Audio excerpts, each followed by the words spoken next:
Wow, this has been a fun weekend. I have to admit, it's a little weird because we didn't have our Sunday schedule yesterday. And I wanted to give a shout out to everyone who wasn't aware that the Sunday schedule got changed to Friday. I am sorry, I did mean to change the public schedule. I did not. But there was an announcement on Friday. In my defense, not that I need to defend myself, but I'm letting you know. I'm sorry that you missed it. We do hope to see everybody this Sunday, which I think we are doing this normal Sunday schedule this week. Are we not? We are. Okay. I've been told that we are. I got the nod of approval, so that's good. So the normal Sunday schedule is still going. And aside from that, I wanted to mention to all of our new patrons, because we've had quite a few in the last week, join us on Patreon. Welcome. It's so nice to see you. We have a tier 1 call after this live stream today. So if you can make it to that, we would love to see you there. Usually these tier 1 calls on Monday are quite large, and it gives us a great chance to cover a lot of different topics and get to know one another. So please do join us there. Patreon.com/Dualistic Unity. I want to mention that there are still some Vermont tickets available August 24th to August 28th. We are doing a mini retreat in Vermont at this awesome log cabin. If you can join us, Patreon tickets are available right now until later on this evening, actually, and then it will be publicly available on the website. If you'd like to pick up your Vermont tickets there, you can do so without being on Patreon, but there are some sick discounts on Patreon, as well as the Netherlands retreat coming up on November 11th. There are still some tickets available for that. I'm excited about that. Oh yeah, that's going to be a blast. And yeah, likewise, apologize for those who were not aware. I appreciate everyone catering to my travel schedule to a degree, but I think that probably should be the last Sunday to Friday move. I think moving forward, nothing set for that. But yeah, appreciate everyone for that understanding. How as dare always, you be out there enjoying your life? Seriously, after all the time that you put in season 4, and I think everybody who's aware of the progress of Dualistic Unity is aware of the fact that in season 4, Andrew and I basically just put all of our time into this all day long, every day. Andrew didn't leave his house for the most part. And when he did, it was often with his dog or his brother or just high. So he was doing his own isolated kind of journey through the desert during that period. So right now he's out and about, and we're glad to support him in however his schedule needs to change. And we do appreciate everybody's patience, of course, but there's no need to apologize, Andrew, because we're all goddamn excited that you can get out there and do some traveling right now, because we know how much you've been putting into the community and how much you put into the Patreon groups and all the other free shit that we do. And so I just wanted to throw that out there. I do have one more thing to say. We have traffic in China. Yeah, I know, actually. So I want to give a brief shout out to the countries that I didn't know we have people listening from. So we knew we have a lot of people in the United States and Canada and the United Kingdom, in Australia, but we also have listeners in Venezuela, China, Germany, Spain, Saudi Arabia, which I didn't know. So I just wanted to say hi. It's great to have you here. I'm so glad that you're listening. If you can, do join us on Discord. We would love to expand the conversation with people in your end of the world. Obviously, if you're interested in joining us on Patreon groups and we can do anything to help you spread the word out there, do let us know. But I was shocked. And so I'm very excited to see that happening. And it just makes me even more excited for the day that we can actually make some Dualistic Unity episodes dubbed in different languages. Yeah, that's gonna be awesome, because there's certainly a lot out there that don't speak English, or not first language. So a lot of the world out there that I think would appreciate the conversation. So definitely excited for that. But I know it's and no, I do appreciate everyone who's cater to the schedule to a degree, and I get it. I know we put a ton of time and energy and are continuing to do so, but yeah, it's funny how timing works out with everything. I think, since being out and about a little bit more, which I really wasn't this winter, like at all. Like I would hardly left the house, almost never left the neighborhood. And so it was it's nice to be out and just having more conversations in the world, and kind of like, I don't know, interacting with people and finding different ways to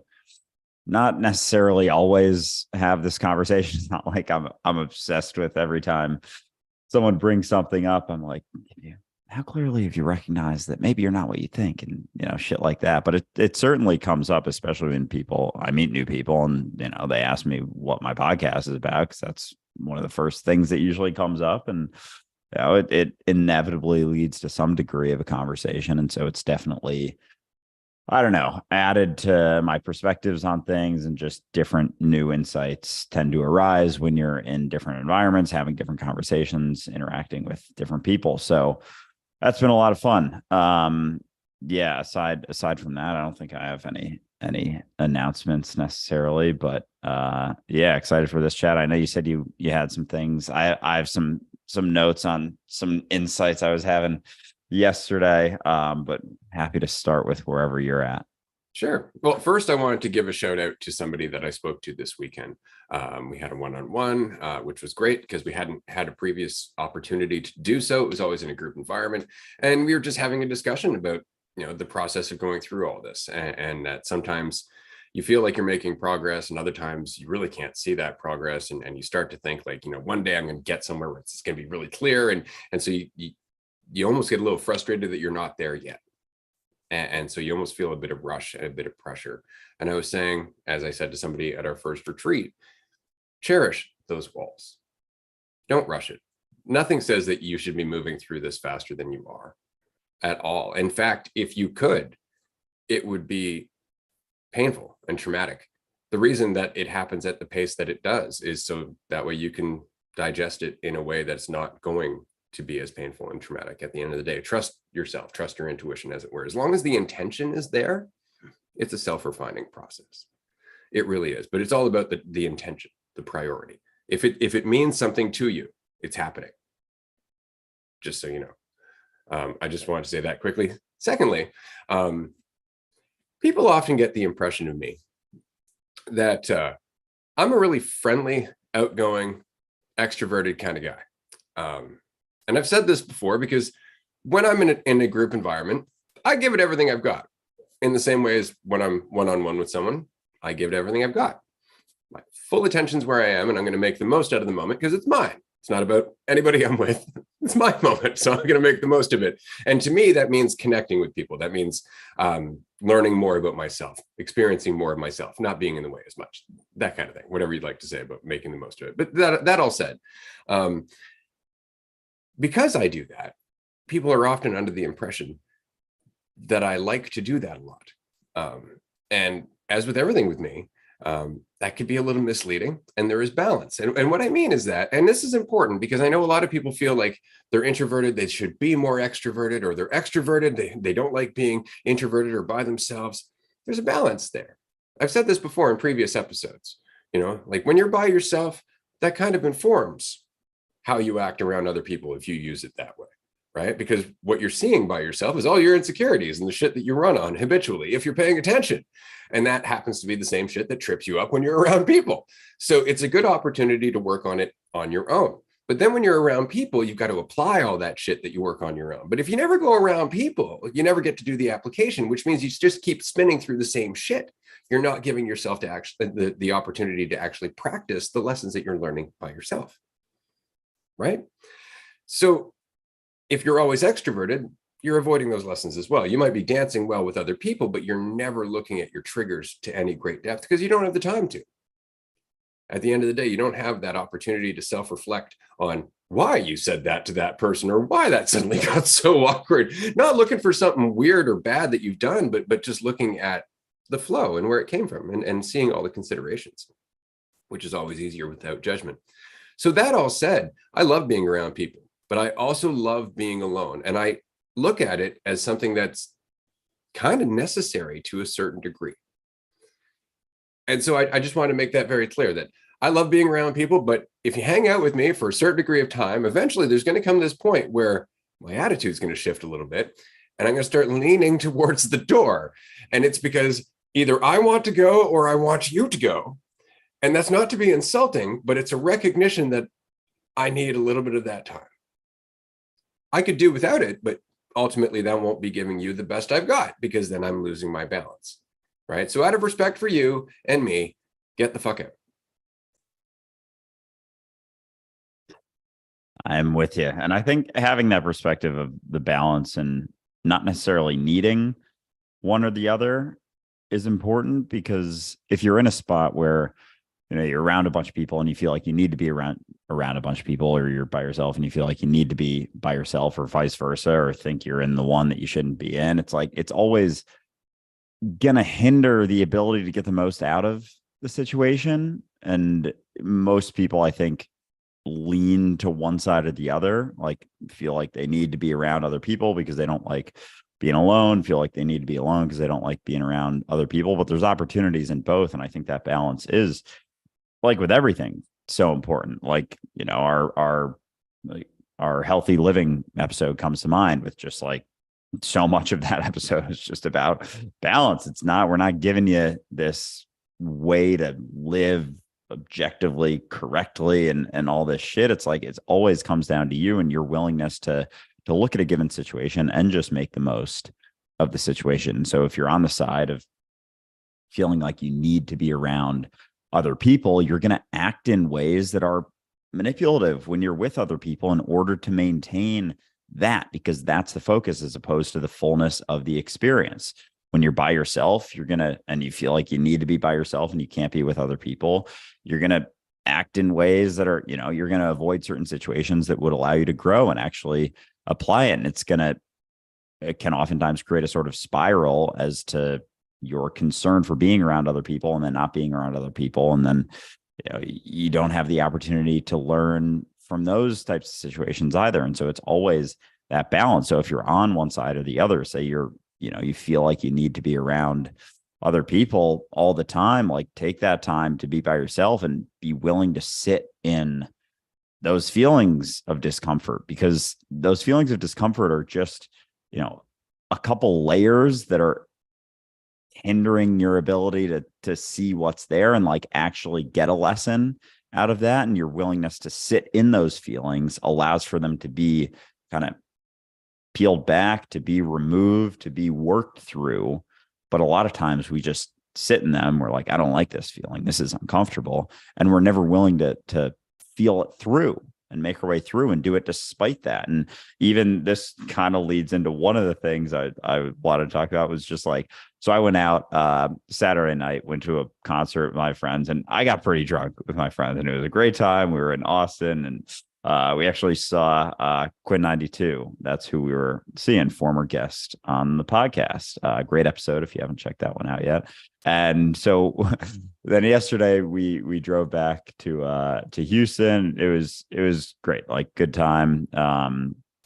Just kind of hung out, got some food, but I don't go out very much anymore. And I kind of forget like that feeling. Like even today, this morning, like I'm not necessarily hungover, and I wasn't really that brutally hungover yesterday, but I get this like underlying sense of just like anxiety, discomfort. And it's not even like thoughts that I'm focused on. It's just like, fuck, I feel like fucking anxious. And so this morning I was just like kind of working through stuff, got a bunch of work done, and it was fine. But it's like this weird back and forth between, I feel really uncomfortable. I kind of know where it's coming from. Like, yeah, you drank a bunch of alcohol and fucking poisoned yourself Saturday. And so there's going to be carryover of that. I'm just like so not used to it. Whereas, like in college, it was a multiple days a week sort of thing. So it was always kind of there, and it just becomes your baseline. But I think because I'm not in that spot as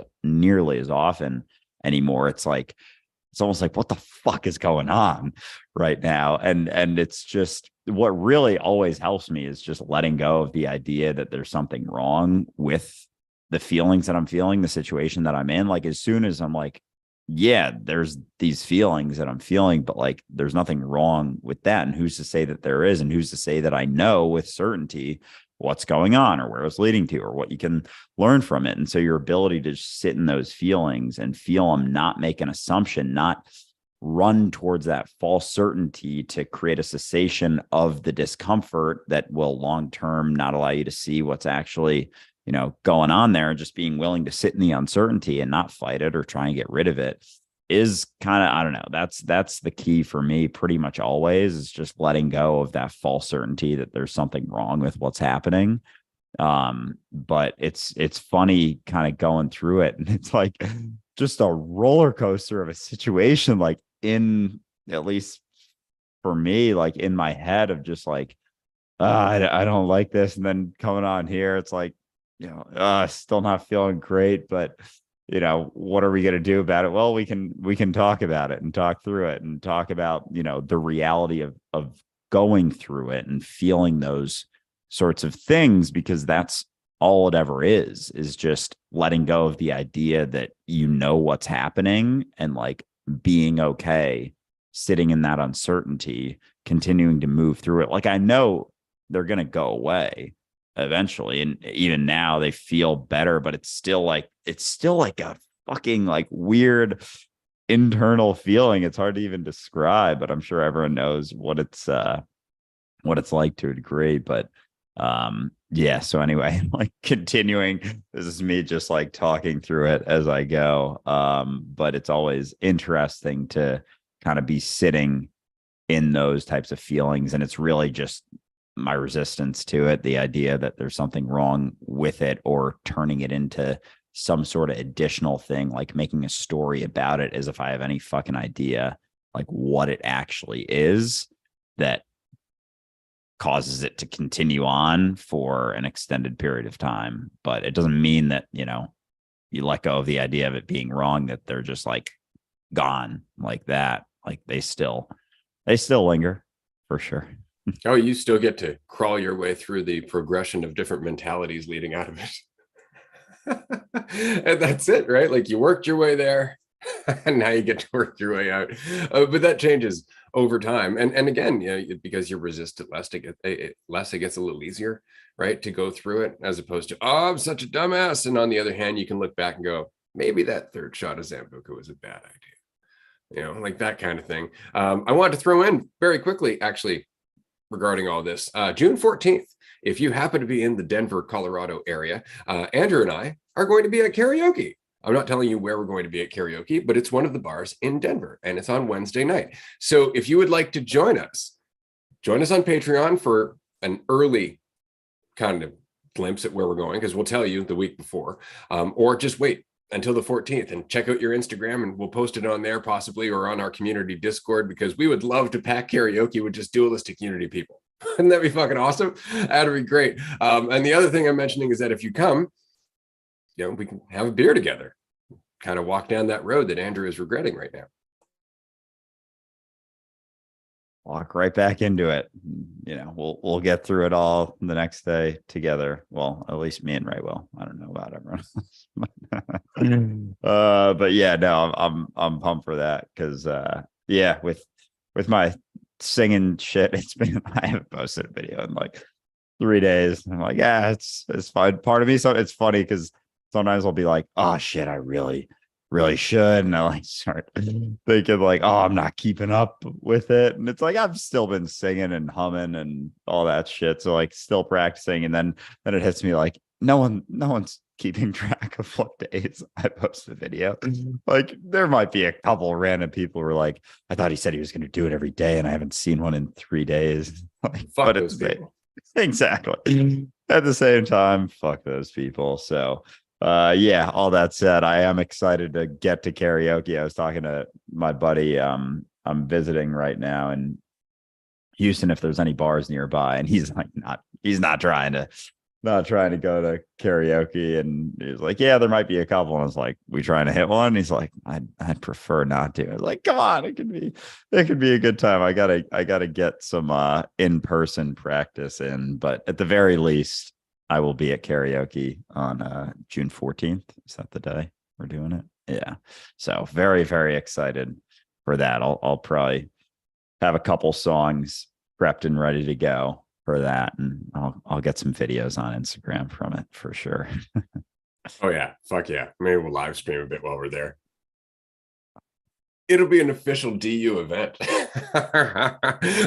Whether the karaoke bar knows that or not, I always wonder if we should warn them on our way in. Hey, there's going to be a lot more weird people coming here, and we're going to have some fucked up conversations. Be ready. But no, it's going to be a lot of fun. I'm really looking forward to Denver. Admittedly, I'm looking forward to a few things in Denver. The first mini retreat is going to be a blast because there's only, I think, 5 people coming. Small event. It's going to be a chance to just shoot the shit, deep dive, and prepare for the event in the following weekend. And then we get a few days to just chill the fuck out, talk about DU stuff, and wander around Denver by ourselves until karaoke, which is great. And then Thursday, the mini retreat, which is going to be our first mini retreat from a Thursday to a Monday morning. And I'm excited to pull this off because it's going to be a hell of an event. It's going to be more compact than the 9-day retreat, which means it's going to be a little different. There's going to be a little bit more cooperation. We're obviously not going to have a chef for this one. So that means that the food arrangements are going to be community driven.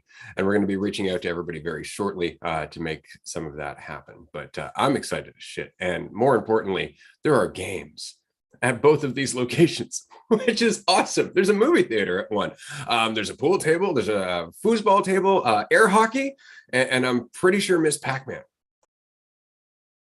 Fuck yeah, that's going to be awesome. And yes, I will definitely be doing some cooking at those. Excited to, yeah, I've cooked for a decent size number of people, but yeah, we'll be getting some healthy French toast in there, some egg dishes. I think breakfast food's definitely my forte, but yeah, we'll have lots of options. Is there a grill?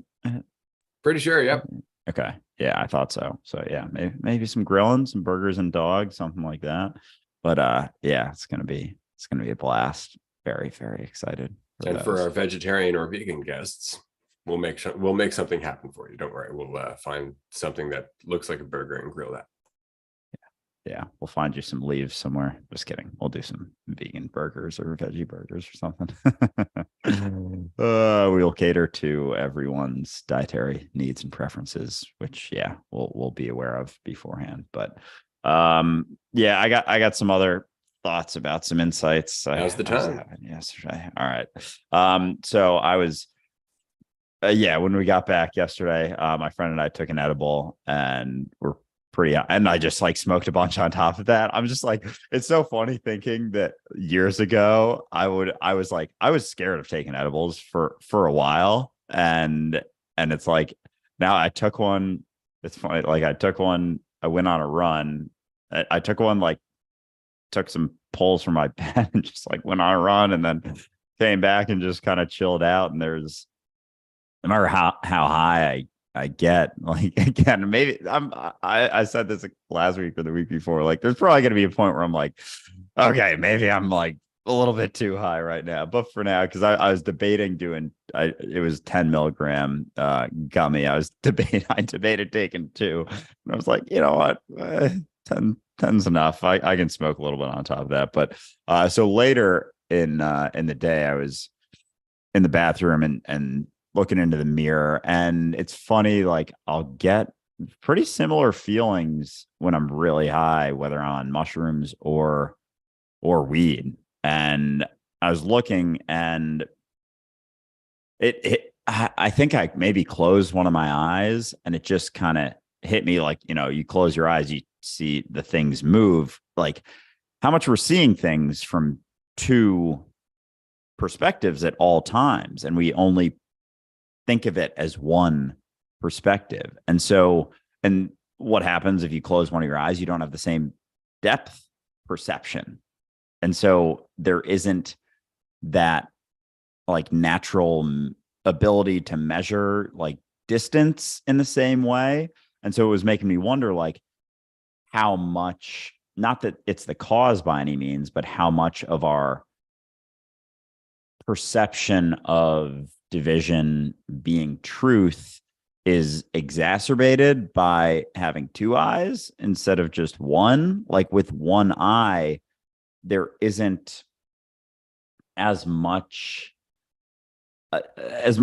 depth perception, I guess. And so it almost seems like things are, I don't know, not more connected, but just like there's less ability to have certainty about how far something is from you. And so like we're always looking from two points of view, and they're just close enough that we see it as one point of view, but it isn't. Like, we have two eyes. Like, we're seeing everything from two perspectives at all times. And we just package it all together as this is my point of view. And it should be more like these are my points of view from my eyes. And so I don't know, I was just toying with that. And it kind of almost gives you a headache. I don't know if that's just me. If you close your eye for too long, like it feels kind of funny if you're just looking from one, and how much like resistance there is to keeping just one eye open was very interesting to me, because I was kind of standing there for, I don't know, 5 minutes, just like closing my eyes one after the other, and just realizing how much is from two perspectives. So I was just kind of circling around that and I had a lot of thoughts yesterday, and that's just kind of what I'm left with, but definitely wanted to bring it up. And so yeah. That's a good one. Something I've thought about myself because, of course, as you know, I have glaucoma, and when I first got glaucoma, it took a while before it was treated, and so I lost 85% of the vision in one of my eyes. Right, and so to me, I kind of flip back and forth between that one-dimensional view and that two-dimensional view, or that one or two perspectives. And so I think it's fascinating myself. But I wanted to say that if you close one of your eyes, while you might lose depth perception, depth remains. And what I mean is that if I throw a ball at you, you might have difficulty judging how far that is away from you, right up until it hits you in the face, right? Because it's still traveling. And so it's valuable to have more than one perspective, I guess is what I'm saying, because you get more context. It gives you an easier way to kind of process what's happening there. But think about that.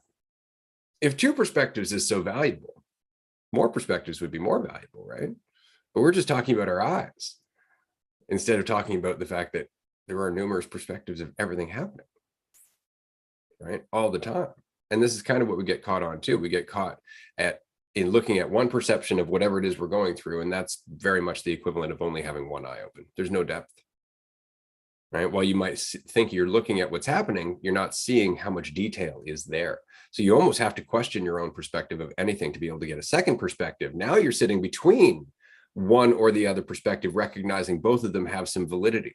This is the importance of recognizing, like, yes, I can see how that's important to you. On the other hand, I can see how that's not important at all, right? And recognizing the both perspectives, it's kind of like having two eyes. It's funny, in psychology, this is called the two-eyed seeing approach, which was adopted from indigenous heritage, I believe. The point being to look at both cultures with equal eyes and then define a rational point in the middle, right? Which makes a lot of sense, right? But how often do we do that in our life?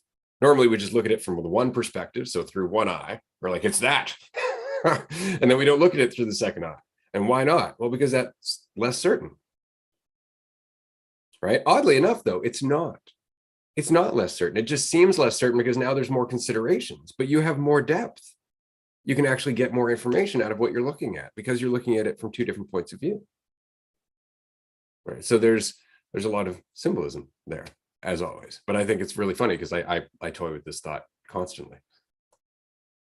Because it's like we want to settle upon it. It gives us that false certainty from one point of view, because you start looking at it from a bunch of different points of view, and we're like, yeah, but now there's a lot more gray area. And it's like, yeah, of course, yeah, that's important. There isn't just an easy answer like this is it, but we can almost convince ourselves that there is by only looking at it from one point of view. We can give ourselves that false certainty. It's like, it doesn't mean that it's actually there, but you're able to kind of con yourself into thinking that it is because you're only willing to look at it from one point of view. You're like, oh, that gives me that certainty. Okay, that's it. And it's like, yeah, but there's so many more perspectives. But if I look at all of them, then you're like, well, but if I look at all of them, then it's not as certain anymore. It's not as concrete. It's like, yeah, because it's not.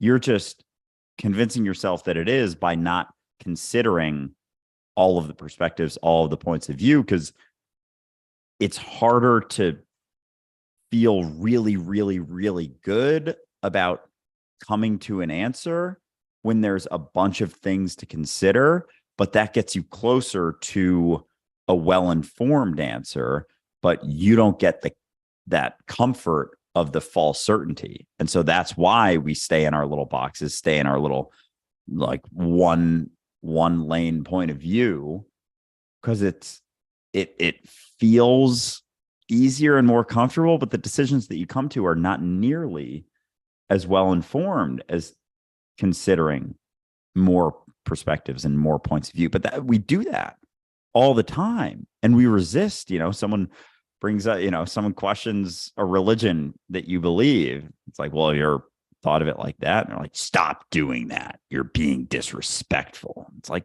what? That's fucking insane. You think that that's being disrespectful just by questioning it? It's like, I couldn't possibly have multiple points of view or perspectives on this situation. Like, I need to maintain this strict blinders on focus on this, because I definitely know that Jesus is my savior and he helped me, and I just have to do everything he says. And also, he hates anyone that doesn't look like me and act like me and sound like me. It's like, okay, says who?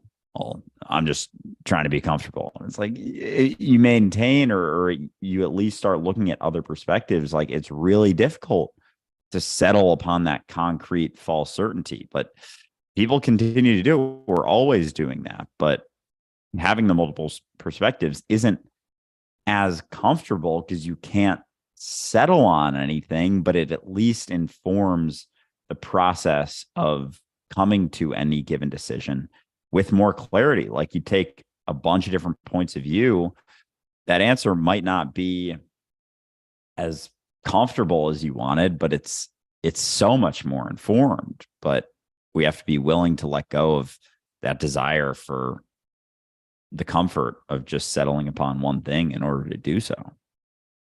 Isn't it funny how much we want things to be just black and white? Because there's simplicity there, right? It either is or it's not. Jesus is either the one and only Son of God or he's not. It's like, maybe there's more to it. Maybe we're all the one and only Son of God. Maybe your idea of God's not quite as fleshed out as it could be. Maybe there's a bunch of stuff we could talk about. But you see, as soon as we get into the gray area, we're at risk of feeling overwhelmed, right? And because we don't take that gray area in chunks, we avoid it. And so we have no strength whatsoever to face the context, because we're always sticking to black and white. Everybody around us wants to stick to black and white. Everything's fucking black and white. Like in World War II, one side was good, one side was evil. It's like, hold up. I think you're forgetting a lot about government and banks and the military industrial complex and the shit ton of people who made a lot of fucking money from that, playing both sides. Like, there's no such thing as just good or evil in the world. Like, everything is more complex than we would like it to be. Everything. But then we look at the immensity of that and we go, whoa, I don't want to look at that. Right? Nazis bad. That's easy. I feel good about that. I am not a Nazi. Therefore, I'm good. Right? And we keep it there. And that's pretty much it. And this is why I've often said that the thing about World War II, or the thing about the rise of Nazi Germany, that nobody wants to look at, but it's very true, is that all of those people who inevitably, by the time World War II came around, ended up doing such atrocious things, were at one point just normal human beings like you and I, who over a decade of one choice after another started making irrational decisions, started making decisions that were in their own best interest rather than looking at it as the whole. They started dividing themselves, identifying themselves, and then all of a sudden all kinds of things get justified, and you're too deep in the mix to recognize it anymore. You've lost yourself, right? And we forget that those are normal people just like you and I. Under a recession, because of World War I, right? The German people owed a shit ton of money. They were poor. They were desperate. They felt like a bag of shit compared to everybody else in Europe because they were judged for everything that happened in World War I. And along came somebody and promised them the world, told them they were superior. And politicians will always do that. Somebody will always take advantage of that mentality when we're down and out. Watch for it. It happens constantly, right? And before you know it, you're just, again, too far into it to recognize it. And we forget that. We forget that it's just people. It's just people. So the point is to watch out for the black and white mentality. It really is worth always questioning whatever perspective you find to be the most comfortable and go, yeah, but maybe from another perspective. And if I was in this situation, maybe it would be, and just do that. Just look at it, question it, poke holes in it all the time, because every time you do, you end up allowing yourself to process more information, because that's what the gray area is your opportunity to stretch your intelligence, to practice using your intelligence, right? This is why having more than a few factors to consider can sometimes feel overwhelming, because you don't do it very often. But if you do it, let's say you expand your box, you don't just go it's black or white, but now it's 4 shades of either white or black, right? So there's some gray area in there. So now you got 4 different shades, 4 different perspectives. Oh my God, now you're considering 4 different things. That might be difficult at first. Keep practicing. All of a sudden it's going to become easy. Now look at 8 different things, right? Now 16, now 32, and keep doing it, because the point is you take it in incremental steps. And what you're doing, it's just like learning anything, is that you're training yourself to be able to operate under all those considerations without panicking, without feeling overwhelmed, because that's the only thing that stops you. I could give you 1,000 considerations right now, and as long as you weren't in a rush and judging yourselves, you would eventually work them out. Most of the time, you're just judging yourself, getting in the way, which is why you can't work it out. You're in a rush, which is why it's taking so much longer. The fact is, you are intelligent, but you start to feel overwhelmed, and that's what crushes you. If you could just get out of the feeling of being overwhelmed, you'd find that you're remarkably capable of looking at fucking infinite perspectives and being totally reasonable. And isn't that funny? But it's just that we run away from the perspective that we're overwhelmed. And that comes from our very limited view of what we're capable of. Yeah, it's interesting that point you bring up with having infinite considerations, or just a lot of considerations. Like, and I get caught in this a lot of times. We feel like there's a bunch of things that we want to get done in a day or something, and rather than being willing to take extra time with something that maybe will allow you to see more of a holistic approach to something, like or at least I will create, like, all right, I need to get these things done. And sometimes I don't take a step back and be like, all right, but what do I really want to get done? And then I forget how this was just my decision to begin with to do certain things. And sometimes I will take that step back and be like, okay, but that's not as important as this. And taking my time with this is more important. And I don't know, it's like an interesting phenomenon where we create a sort of agenda or things to get done for ourselves, and very quickly forget that it was our creation of the thing. And then so when it comes to, one's taking longer than in our head we made up would take, we're like, all right, I gotta get through this, whatever this, I'm not going to keep considering these things. I'm going to get done with this. And meanwhile, like, maybe taking the time to consider those things would inform everything else that you were doing. But we just create these like mental boxes for ourselves about what we should and shouldn't do, what order we need to do them in, when we have to do them. And it's like such an interesting back and forth. But I think that unwillingness that you're talking about of seeing, whether it's Nazi Germany or a serial killer, or like how often you have a conversation with someone, I don't know, this might not be as often for other people as it is sometimes for me, and people are just unwilling to recognize that, in given circumstances, they could have been a Nazi, they could have been a serial killer, they could have been any of those things, given circumstances that are different than the ones that they have. And people are just so resistant to that. Like, that fascinates me, and how harmful it is to not be willing to say that could have been you. Like, that could have just as easily been you, because then it it veils us. It veils us to reality. If we have this perception of ourselves that like we definitely wouldn't have done a given thing, definitely wouldn't have been involved in a given atrocity. Like we're not willing to see where it may come from. We're not willing to look at someone who did end up being that, like not willing to look at Hitler, for example, and see like there was a path that got him there. We just look at him for, however and knows him in silo, in a vacuum, and it doesn't allow us to see where it comes from. And if you go far enough back, ultimately it's the perception of division taken as truth, like that. That's where those things stem from, is that investment in identity, which everyone's always investing in all the time. But like our unwillingness to recognize like, oh yeah, given the same circumstances, I would have become Hitler too, because you were Hitler given those circumstances. You were Hitler going through that. And like our inability to recognize that we would have acted in the same way, done the same sorts of things given everything, cuts us off from reality, cuts us off from seeing things with more clarity.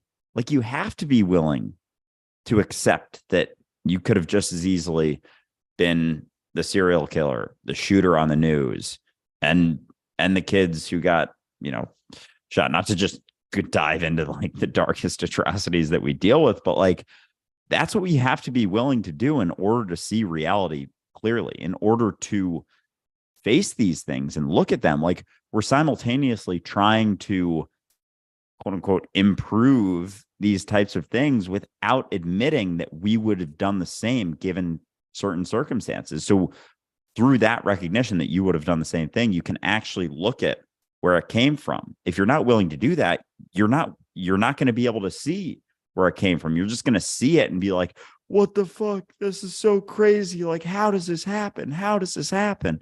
Because you're not willing to see that you would have done the same exact thing. Like put in their shoes, given their circumstances, given their upbringing, like you would have done that too. And like, it just makes us really fucking uncomfortable to recognize that. And so we don't. And so therefore we don't see things clearly. We don't see things as they are. We see them as we would like them to be, as we would hope them to be, as what makes us comfortable. And that's not what they are. That's not the reality of the situation. Just because it's uncomfortable for you to look at it for what it is, doesn't mean that it's not that way. It's just you kind of being a little bitch, honestly. Yeah, it's funny because not being aware that we're capable of that mentality is the reason we continue to create an environment that perpetuates it. Right? That's really what it is. We want to make it black and white. I'm a good person. Those are bad people. Nice and simple. And society's like, that's right. Absolutely. And there's plenty of people who are there to cater to that mentality of us versus them. And it's always been that way. But this is why the same game goes on and on and on, and nobody recognizes that it goes on and on. Like, I mean, one of my least popular opinions, admittedly, is that Hitler didn't necessarily lose World War II. And what I mean by that is everybody thinks that it was the Nazis versus the Allies, right? But it wasn't. What we're looking at in terms of World War II and World War One and all of the wars up till then, throughout thousands of years, is the progression of our ego. We're looking at the progression of our controlling mentality, just getting better and better and better at controlling, at causing more harm and distraction, and tuning out that side of being reasonable, tuning out all the shades of gray and just making it fucking black and white all the time. You look back at our history and what you see is one side against the other in a growing scale, till eventually it was World War One, the war to end all wars, or not. Fuck, here we are 24 years later, World War II comes along, right? Then the Cold War, which is a whole new type of fucking white versus black, right? And so we'd never get out of that mentality, but that's all we're seeing. That's all we're seeing is the progression of that mentality. So in World War II, it took hold. Because I mean, that's why the United States recruited a bunch of Nazi fucking scientists to use their technology for rockets and weapons and everything else. Why? Because that mentality took hold. The mentality took hold. What should have happened after World War One or World War II is the world should have gotten rid of their fucking weapons. That should have been the lesson. Fuck this. Let's stop making weapons. right? Instead, we're like, oh, double down. Let's make some money on this shit. Oh, now we got investors. And now all of a sudden we have the black versus white mentality in everything. And it's because it's the mentality itself that's really what we're working against. Not the people that we vilify, but the mentality that causes us to vilify them. Yeah, and it really was just a doubling down of that mentality after the fact, because again, like, we're not willing to admit that from a certain point of view, like, we would act exactly as our enemies are acting towards us. Like we would. And then I don't know, when did the military industrial complex become, was that post World War II when it really started? Like the basically? 50s, it really kicked into gear for sure. Yeah. Because that's just like, quadrupling down on that mentality. And then it's actually like war is now a business. There's ways to make money on it. So this is another thing, is that when situations like that happen, like if there is a way to make money off of war, and there's a lot of people who want to make money off of war because ultimately, they want to have more money because they think that's the answer and it's going to solve all their problems and all that shit. Like, there is inevitably going to be an incentive to make war happen, like one way or another, whether it's outwardly expressed and it's like this sort of publicly spoken sort of situation, or it's just like an underlying kind of subconscious actions. Like there isn't a disincentive for war to happen if there's a fuckload of money to be made off that. And that's what I was talking with a friend about this recently, just how unwilling we are to recognize, say, take COVID, for example, like big pharma making a shitload of money off of the vaccine. Do you think there's not this ulterior motive other than actually helping people to pushing the vaccine, to pushing all of these things? Like, of course there is. Of course there's ulterior motives. Of course it's not just, looking out for the greater good. It's like, fucking A, how are we not willing to admit that there are ulterior motives no matter what? Like, there's going to be an incentive for, if there's money to be made off of sick people, there's going to be an incentive to make people sick. Like, of course. How do we not see that? It's not like, oh, well, people have to be getting sick and now we're helping people to get sick. It's like, because it makes us uncomfortable to admit that. It makes us uncomfortable to recognize that, maybe there's people who want situations like this to happen. Maybe there's people who wanted something like COVID to happen. Maybe there is. Like, maybe there was a fuckload of money made off of that entire situation. To think that it's just like, oh no, it just happened and they responded as best they could. They did their best. It's like they made a fuckload of money. Yeah, they happen to make money off of it. It's like there's every time there's some incentive for something to happen, for something to come of a given situation, of course it's going to impact it. It absolutely is. And like, we're unwilling to admit that in so many cases. Because it's uncomfortable. You're like, oh yeah, maybe they don't have our best interest in mind. Maybe we're not, being fucking babysat and being looked after. Maybe they don't want what's best for us. Maybe there is this disgusting ulterior motive to all of these things. And like, people just, like, you say stuff like that, people are like, you get called a conspiracy theorist, you get called, whatever, the other side, talking like that during COVID, you get called a conservative Republican, like crazy, like working for the man sort of thing. And it's like, it's fucking obvious. Like, this is not a crazy perspective.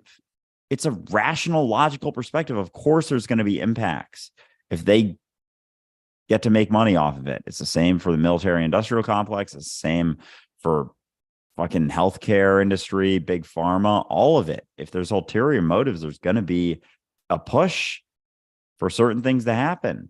It's not this like just inherently good actors at all times. It's always going to have impact on it. And it's just uncomfortable to recognize that at first, but that would actually allow for us to see things way more clearly if we were willing to admit that. It's interesting what you were saying earlier about, us being uncomfortable. Like, why do we just, give in to this false promise? Because with COVID, especially, I mean, that was really it. But what I always find interesting is there are always going to be people who are going to panic. There are always going to be people who just want to be led. There are always going to be people who are just like, keep it black and white. What's that? You have a solution. Let me buy that snake oil. No problem. There's always going to be those people, always. And you're never, ever going to be free of those variations in society. But the question is of percentage. Okay. So our government or big pharma, corporations, marketing departments everywhere, however you'd like to put it, they bank on how many of us are in that mentality. That's really it. Because as long as you have a few percentage points of people who are easily panicked in the population, that's not a big deal. But if you look at when COVID happened and they offered a vaccine, and I think most countries, it was immediately like 40 or 50% of the population just jumped on board. Right. And there was some resistance from everybody else at first. But once 40 or 50% of the population jumps on board, that's it. They will pressure the rest. They will pressure the rest. There will immediately be pressure to not be, because you're not part of that group. And there's all of a sudden a judgment because you're not part of that group. And that pressure alone forced the rest, which is why like each and every country, I think, got up to like 60 to 80% coverage in terms of people having at least the first dose. So you think about that, that's a lot of peer pressure. It's a lot. And that's what they bank on. They bank on the fact that we're going to police ourselves. We're going to pressure ourselves. And we do. And we don't recognize that it's not a large portion of the population in this mentality, but it's big enough.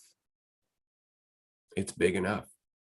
Right. And that's why I thought the rise of COVID coverage over time was so very interesting, because the first batch of people who were just like, sign me up, was relatively small.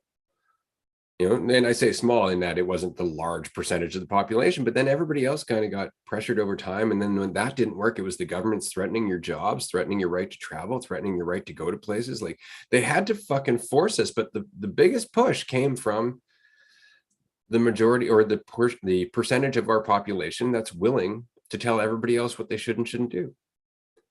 And it's because the majority of our mentality is egotistical and afraid and unreasonable at the end of the day. And if it's not the majority, at least it's damn near 50%. And that makes it fucking hard on everyone else.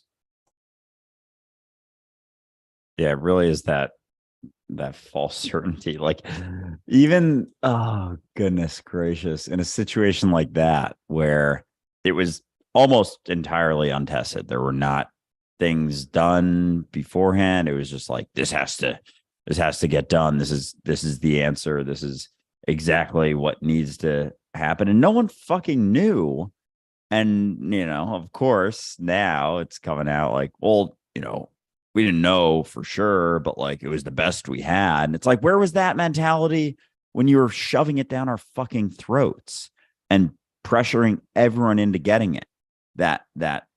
Those nodes of uncertainty. It's like, oh, we aren't 100% sure. It's like, you certainly sounded like it, certainly made it seem like it, like this is the answer. It's like, if we came at it from the approach of, I don't know, there would be a little bit more, I don't know, nuance, a little bit more willingness to look at things from different points of view. And there was almost none of that. Like, people forget how fucking narrow-minded we were at that time. Like, you couldn't have another point of view.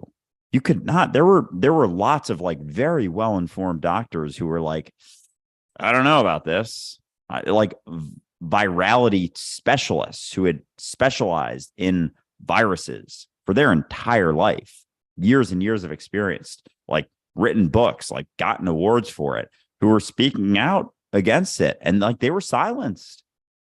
I remember I posted a talk of someone with just a different point of view on my Instagram story, and it got flagged. It was like, this contains misinformation. Like, someone, in order to see my story on Instagram, they had to click like, I am willing to watch this. I understand there may be misinformation. Like, it was fucked. It was so fucked how any other point of view that wasn't the mainstream shit they were pushing got silenced. Like it got taken down. And like, so it's the opposite of what we were saying before with having a bunch of different perspectives doesn't give you that comfort in the false certainty, but it does at least allow for more clarity in the conversation. And like, it's very important for that. But given our current society and mentality, it's like we would take false certainty that's completely off basis than having to look at some gray area and some nuance and actually have a conversation about it. And that maybe, you know, maybe we don't need to give fucking 7-year-olds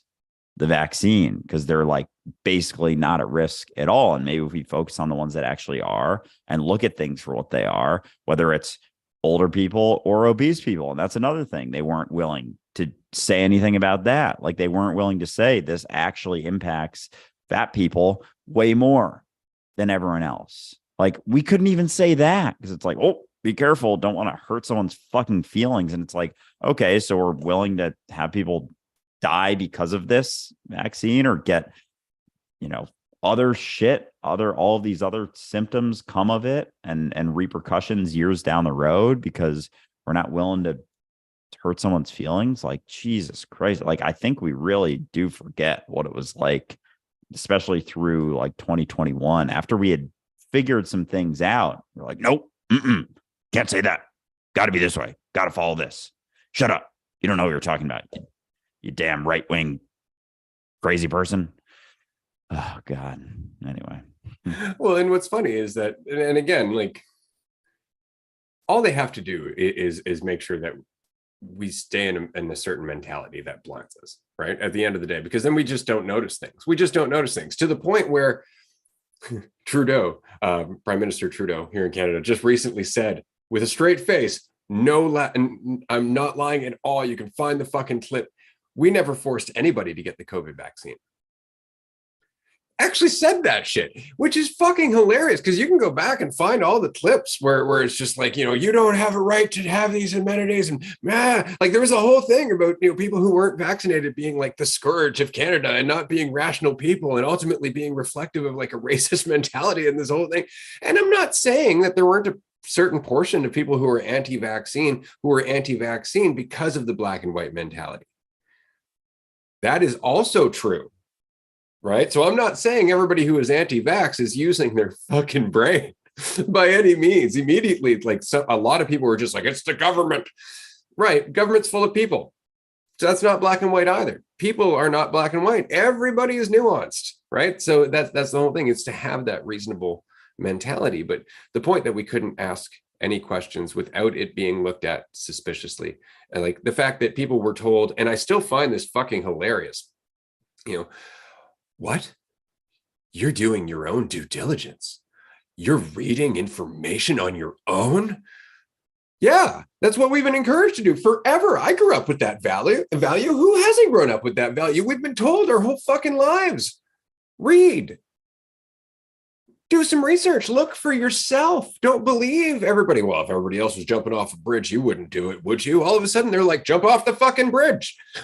What the fuck just happened?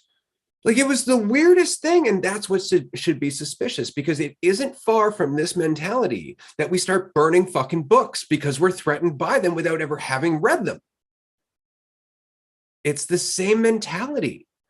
That's the problem. This is the problem with all this assault on free speech right now. I don't agree with everybody who says shit. I don't fucking have to. I agree that they have the right to say it. And if I don't like it, I don't have to listen, or I can argue. But saying that certain people shouldn't be able to say certain things, period, is fucking like it's barely a leap to burning books. You know, but we don't see that. And why don't we see that? Because we're too busy trying to feel fucking right. That's all it is. We just want to feel validated and right, because that's the mentality that we're in. You know, I remember in season 1, we were hesitant to talk about COVID. I remember one episode, I don't remember which episode it was, but you're kind of like, do you want to get into this now? And I was like, yeah, no, but sure, let's do it. And it's because there was a lot of stress to talk about it at that point. And all I said was one point: it doesn't stop transmission. That's it. Like, that's the only relevant point to me, is the fact that it's not actually a vaccine if it doesn't stop the transmission of the goddamn illness, right? All it does then is cover up the symptoms while you go around spreading it. That doesn't make any sense. But people are like, but it's a vaccine. No, a vaccine has actually been redefined like 3 or 4 times over the last 20 years. It's no longer a vaccine in the traditional sense that we were raised with.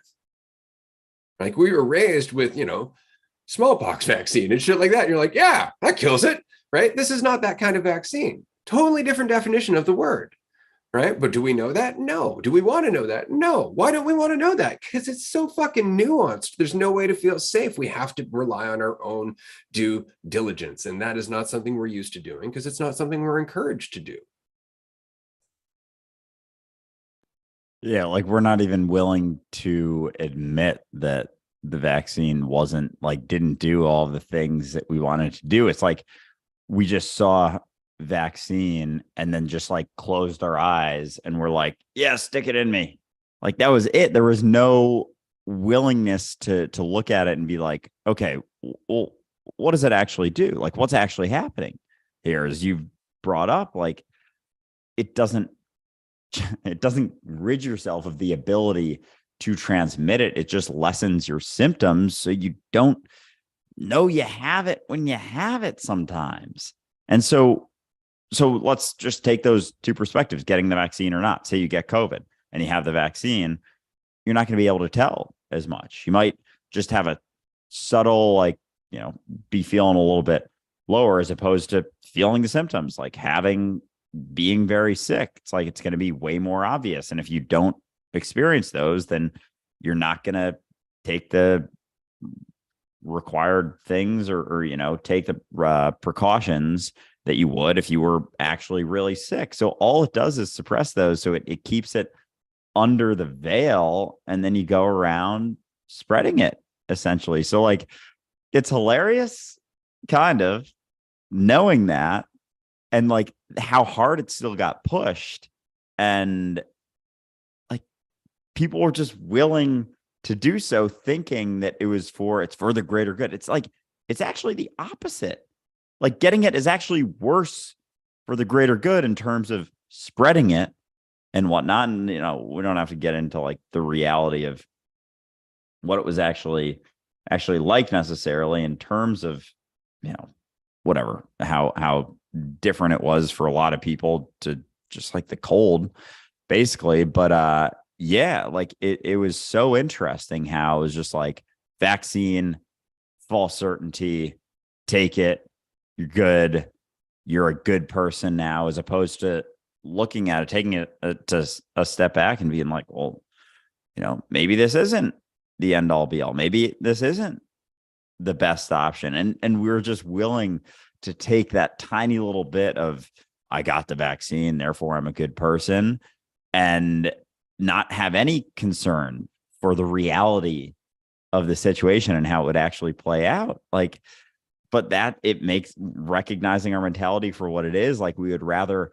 be perceived as a good person than actually be a good person. We would rather people think of us in a certain way than actually be that way. It's like, it's just living in sort of this smoke and mirrors type society where we'd rather be able to feel good about ourselves, give ourselves an excuse to feel better through just doing a thing that doesn't actually have the impact that it's said to have, and just go about our day. You're like, okay, well, what'd you do? Well, I got the vaccine, so therefore I'm good. It's like, well, yeah, but do you know that it doesn't actually, oh, shut up, shut up, shut up.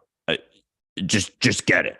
Stop bringing up these conspiracy theories. Like, and that's the response that you get when you want to have just an actual conversation about it. Like, you couldn't even have a fucking conversation about it. It was unbelievable. Like, I would get responses because I posted a number of things during all that. It was like kind of pushing against it, or at least pushing like the ability to have a conversation about it. And I would get DMs from people being like, this is wrong. Like, how could you do this? Like, okay, so I see who you are. I see the reality of who you are now. And it's like, holy fuck. Like, we just turned our brains off for like 2 years. They're like, la, la, la, la, la. I don't want to hear it. I don't want to hear it. Like, just let me do this and be good and move on with my life. Oh, you think you have this idea of how it may have started or the backing behind it? It's like, maybe it did happen in that way, like all of this sort of theories as it came out was like with the lab leak and whether it was intentional or not. It's like, no, it definitely wasn't intentional. Definitely wasn't. It's like, I'm not saying that it was. I'm saying it could have been.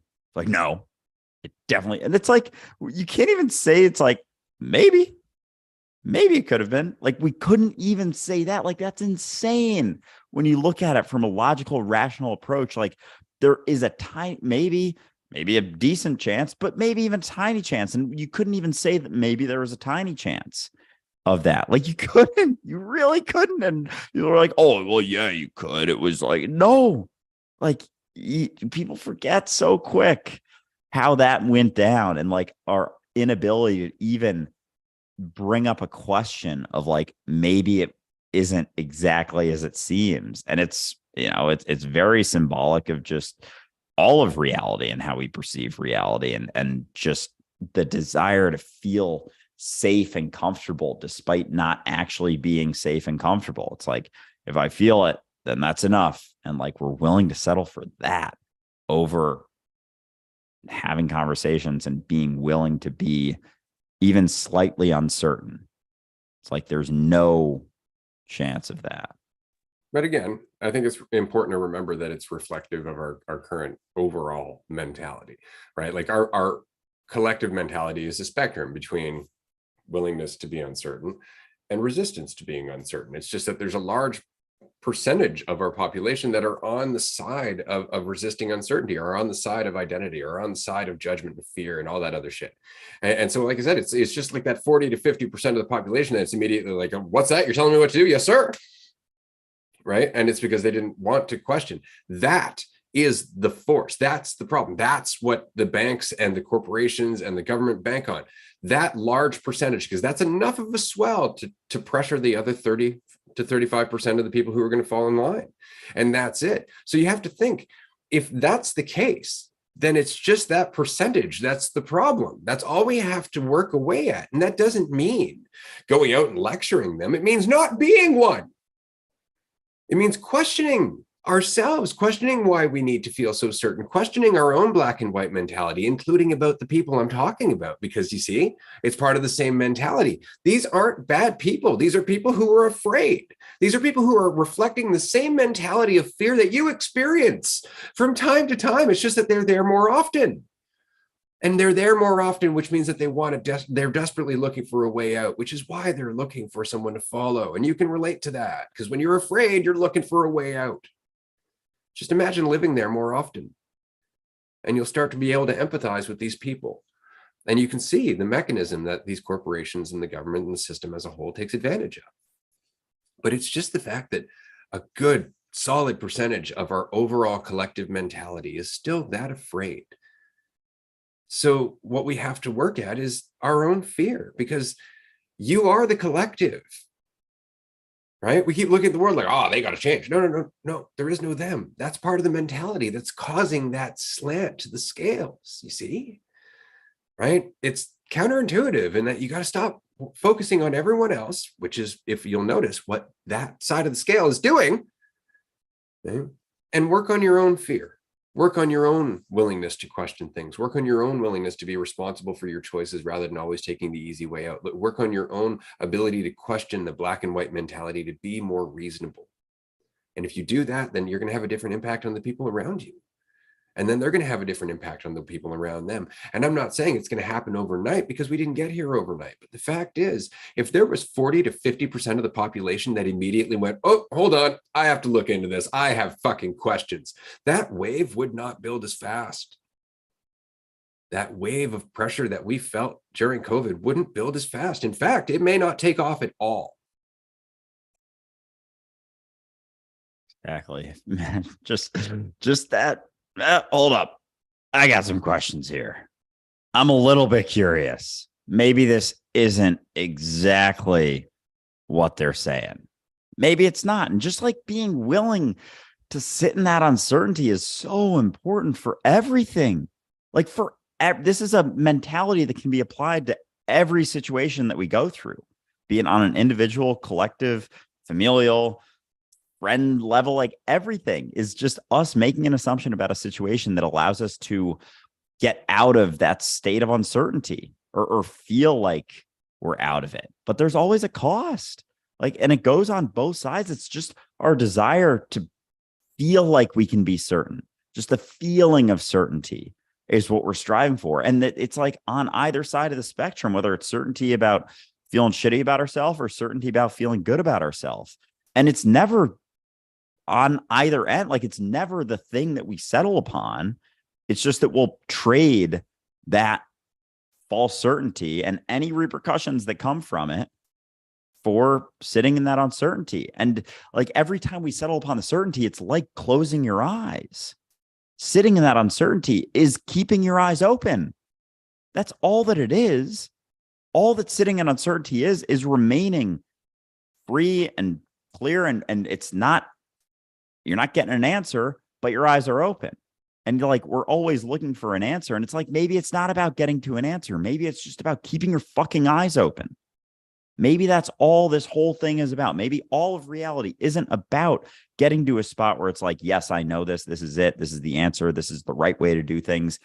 Because every time we settle upon that, it's just this. It's just closing your fucking eyes. That's all that it is. That's all that settling on false certainty is. But it gives us that temporary feeling of like, well, at least I know. Like your eyes are fucking closed. If you're willing to be like, well, maybe I don't. It's like, your eye starts peeking open a little bit. Like maybe this isn't it. It's like, oh shit, there's still a lot happening. Oh shit, there's still a lot going on. Oh shit, there's still a lot to see. There's still a lot more to explore. There's still a lot more to look at. So remaining in that uncertainty allows you to keep those fucking eyes open. And like, we'd rather not, you could say being asleep versus being awake. And I don't mean like the fucking like awakening type shit. It's just like remaining in reality versus not being in reality anymore, or being able, always in reality. But yeah, it's like that shift to all of it is just that, really, that willingness to keep your eyes open, which isn't always comfortable. Like it doesn't mean that everything you see is going to be sunshine and rainbows.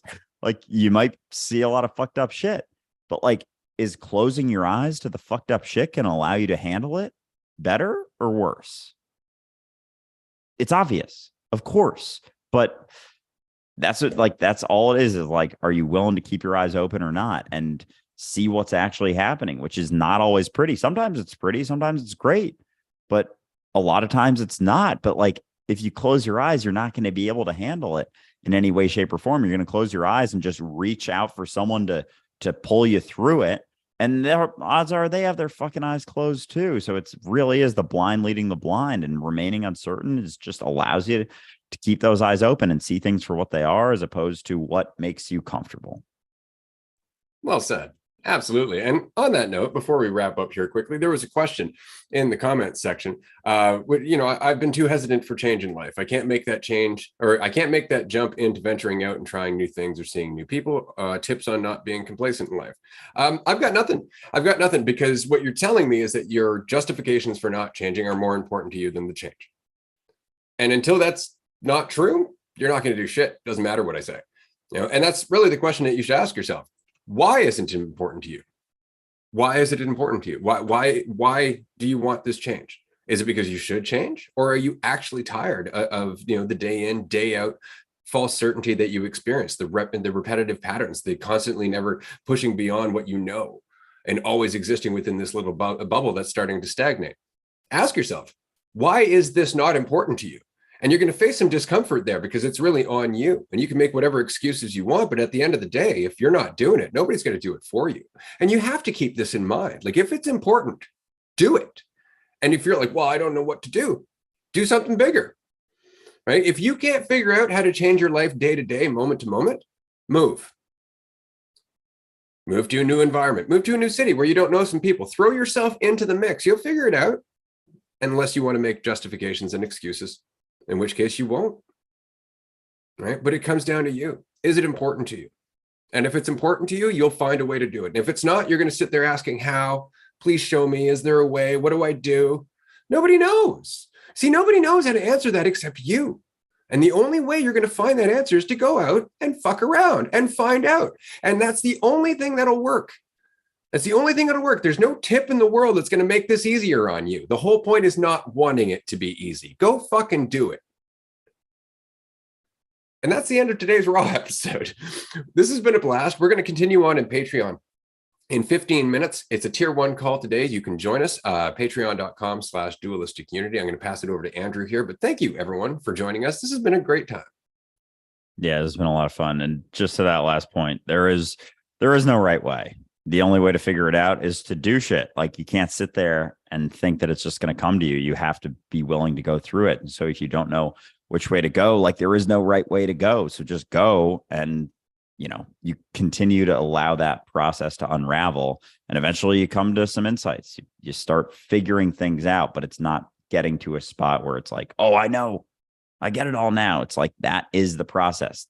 The ability to keep those fucking eyes open is being willing to just continue moving through and not needing to settle upon an answer, because there aren't any. It's just the continued process of you exploring yourself. So this has been a lot of fun. I look forward to seeing some of you on Patreon in 14 minutes.